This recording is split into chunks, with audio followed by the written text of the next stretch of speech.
अस्सलाम वालेकुम स्टूडेंट्स, कैसे हैं आप सब। आज हम physics class 9 unit number 3 discuss करेंगे, जिसका नाम है डायनामिक्स। चैप्टर 1 में हम फिज़िक्स की डिफरेंट ब्रांचेस पढ़ चुके हैं, जिसमें हमने एक ब्रांच मैकेनिक्स के नाम से पढ़ी और इसकी तारीफ़ हम जानते हैं कि मैकेनिक्स फिज़िक्स की वो ब्रांच है जिसमें हम मुख्तलिफ़ बॉडीज़ की मोशन के मतलब स्टडी करते हैं और मोशन की डिफरेंट जो कॉजेज़ है इसके मतलब स्टडी करते हैं। मुख्तलिफ़ ऑब्जेक्ट्स की मोशन को मद्देनज़र रखते हुए मैकेनिक्स को दो सब ब्रांचेस में डिवाइड किया गया है, जिनमें से एक हमारे पास काइनेमैटिक्स है और इसके मतलब हम डिटेल्ड स्टडी चैप्टर नंबर 2 में कर चुके हैं। मैकेनिक्स की दूसरी ब्रांच जो है वो हमारे पास डायनामिक्स है। इसके मतलब हम इस चैप्टर नंबर 3 में पढ़ेंगे कि डायनामिक्स क्या है। जैसा कि आप काइनेमैटिक्स के मतलब पढ़ चुके हैं कि ये मैकेनिक्स की वो ब्रांच है जिसमें हम मुख्तलिफ़ ऑब्जेक्ट्स की मोशन को स्टडी करते हैं without discussing the causes of the motion. इसके बरक्स डायनामिक्स जो है ये मैकेनिक्स की ही एक ऐसी ब्रांच है जिसमें हम मोशन के मतलब स्टडी करते हैं विद कॉजेज़ ऑफ मोशन। यानी डायनामिक्स और काइनेमैटिक्स में फ़र्क क्या है कि काइनेमैटिक्स जो है ये मोशन की स्टडी है विदाउट कॉजेज़ और डायनामिक्स जो है ये मोशन की स्टडी है विद कॉजेज़। तो इसी मुनासबत से इसकी तारीफ़ हमारे पास बन जाती है the branch of mechanics that deals with the study of the motion of an object and the causes of its motion is called dynamics. Dynamics की स्टडी करने से पहले हमें चंद बुनियादी टर्मिनोलॉजी जो है वो सीखना पड़ेगी, जिनमें सबसे पहले हमारे पास मोमेंटम का जिक्र आता है कि किसी चीज़ के मोमेंटम से क्या मुराद है, और इसके बाद हम देखेंगे कि किसी भी चीज़ की मोशन में उस बॉडी की मैस का क्या रोल है। इन दो चीज़ों की स्टडी करते करते हमें कॉन्सेप्ट ऑफ फोर्स मिलता है कि फोर्स क्या चीज़ है। छोटी क्लासेस में आप सीख चुके हैं कि फोर्स का बेसिक मतलब जो है वो होता है अ पुश और अ पुल।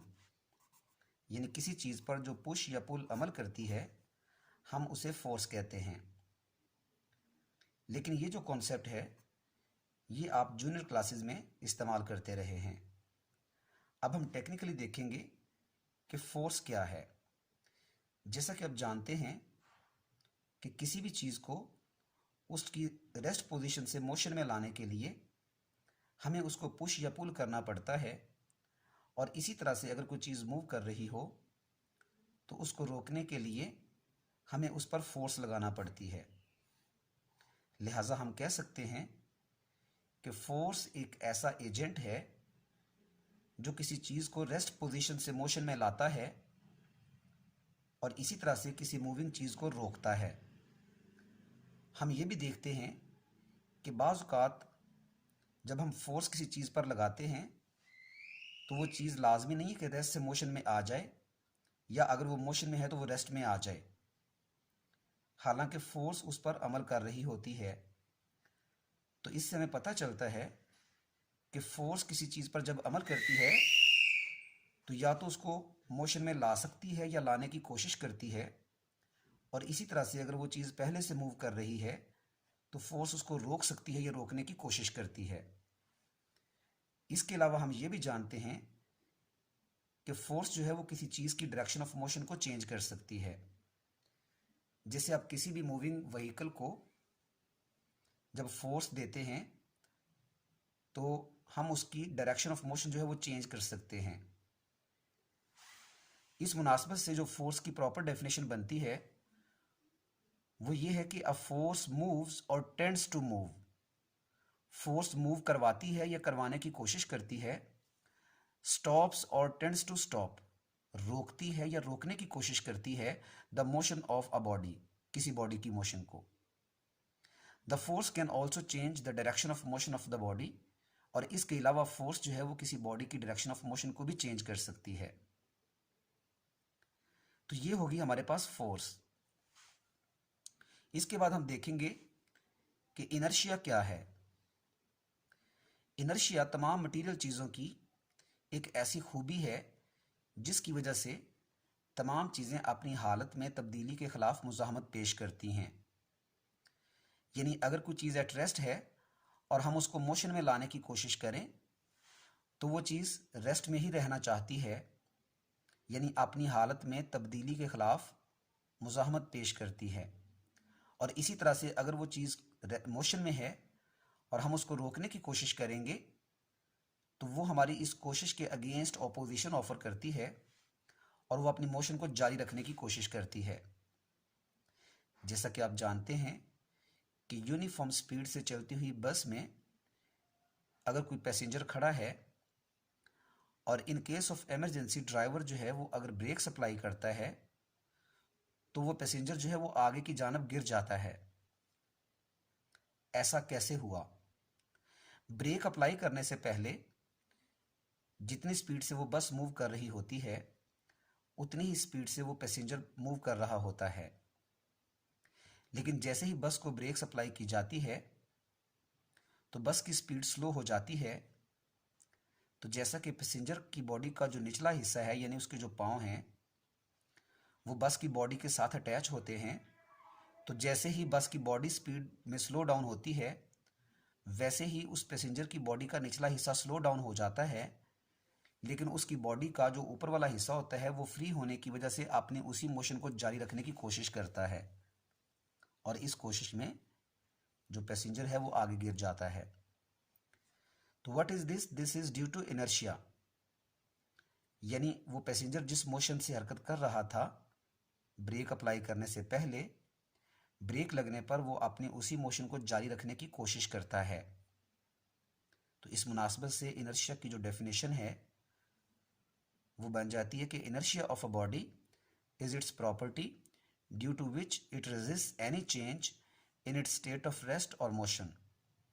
यानी इनर्शिया किसी भी चीज़ की ऐसी खूबी है जिसकी वजह से वो चीज़ मुज़ाहमत पेश करती है किसी भी तब्दीली के ख़िलाफ़।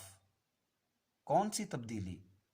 जो उसकी हालत को चेंज करने के लिए की जाती है, यानी उसको रेस्ट से मोशन में लाने के लिए या मोशन से रेस्ट में लाने के लिए अगर कोशिश की जाए तो वो चीज़ इस कोशिश के अगेंस्ट मुज़ाहमत पेश करती है। और इसके बाद आता है मोमेंटम। मोमेंटम को आम जुबान में हरकत का म्यार कहते हैं। जैसा कि हम जानते हैं कि अगर हमारे पास दो बॉडीज़ हों जिनमें से एक की मास ज़्यादा है और एक की मास कम है, अगर ये दोनों एक ही स्पीड से हरकत कर रहे हों तो टकराने पर जो हैवी मास है उसका असर ज़्यादा होगा और जो लाइटर मास है, जो कम मास वाली बॉडी है, टकराने पर उसका असर कम होगा। इसी तरह से अगर हमारे पास दो ऑब्जेक्ट्स हों जिनकी मैसेज आपस में बराबर हैं लेकिन उनकी स्पीड डिफरेंट है, तो हम देखेंगे कि जो फास्ट मूविंग बॉडी है टकराने पर उसका असर ज़्यादा होता है, जबकि जो स्लो मूविंग बॉडी है टकराने पर उसका असर कम होता है। तो इससे हमें पता चलता है कि किसी भी चीज़ के पास जो उसकी हरकत का म्यार है वो उसकी मास और उसकी स्पीड पर डिपेंड करता है। तो ये जो हरकत का म्यार है इसे हम फिज़िक्स में मोमेंटम के नाम से जानते हैं।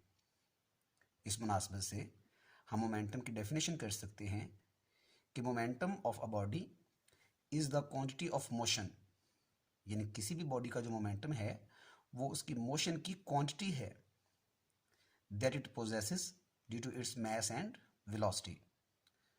तो mathematically the momentum is given by product of mass and velocity.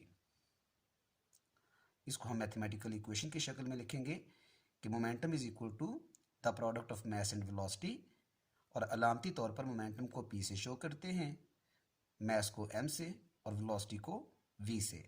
लिहाजा momentum P is equal to mv। SI system में मोमेंटम के unit kilogram metre per second हैं और मोमेंटम जो है वो एक वेक्टर क्वांटिटी है। स्टूडेंट्स, अल्लाह हाफिज़।